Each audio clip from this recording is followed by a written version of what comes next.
God bless you out there across the globe, and we ask God blessings upon those farmers that are their lands are going through droughts, and we need to ask God to reach His hand down and touch those drought-smitten lands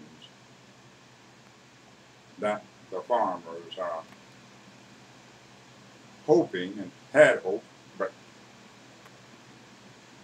that the government would, before they went on their vacation, would think on them at least, because their drought affects a lot of the youths of America, a lot of adults of America as well. It's beyond building bunkers and storing them with food and water and things of that sort. There are those that cannot afford to build bunkers.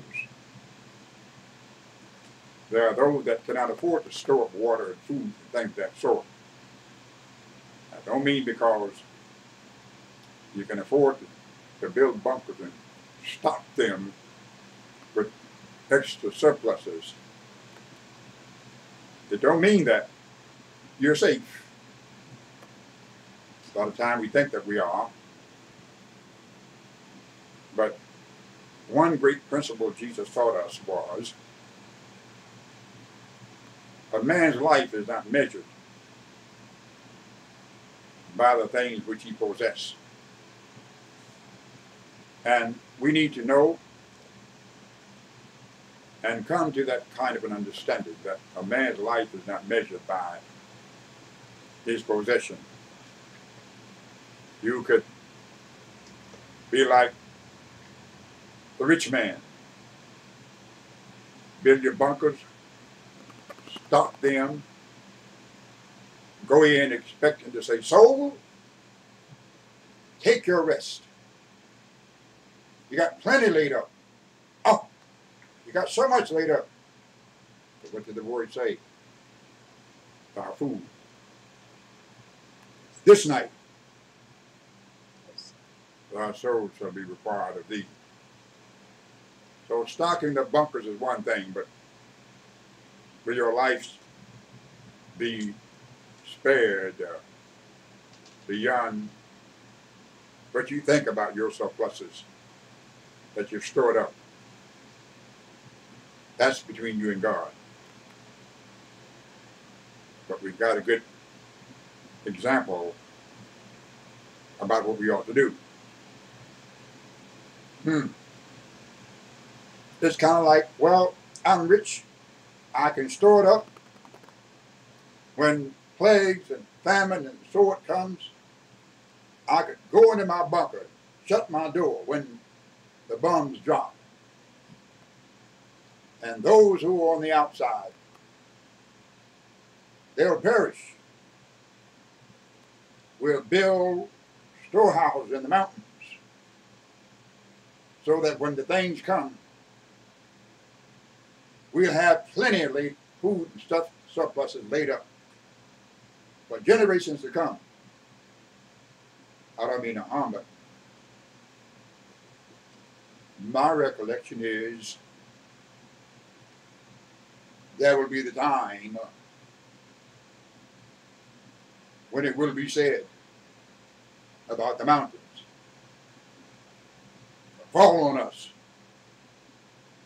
and hide us from the face of him that sitteth upon the throne,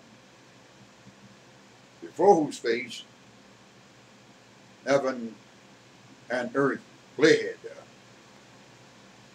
And guess what? They fled at the prophecy of Jesus. Matthew 24:35. There he said, heaven and earth shall pass away, won't be remembered, nor come into mind. But guess what? While heaven and earth is passing in that direction, guess what? His words are going in that direction. So take your choice, understand, and remember what God wants you to know, what God wants you to understand. Do you know what area this is? This is the area of space travel. This is the area men have gone to the moon there, setting up a program to go to Mars and beyond. You also have a Voyager 1 out there that has gone beyond 9 billion miles into outer space. And guess what? Voyager 1 don't see the end. They've gone out beyond 80 billion trillion light years of space. You don't see the end of it. What do you see? You see matter out there fleeing away at near light speed. A lot to consider. Out there 160,000 light years away, there's this huge megalith cloud hovering. Higher up and far away, you have the column of the eagle's nest. 24 trillion light years tall. Think about these things. Understand all of this. And see that God is still working with simplicity. God has always worked with simplicity. God will always work with simplicity. Something as simple as what they're pursuing today. They're pursuing the God field. The God field particle, out of which, think about this, all particles had passed through that God field in order to take their form, to take their shape before they're sent out into creation in the world. Orion Nebula, the place where it is said that creation comes from. Powerful knowledge, powerful understanding. And we're going to get into great things today when we return.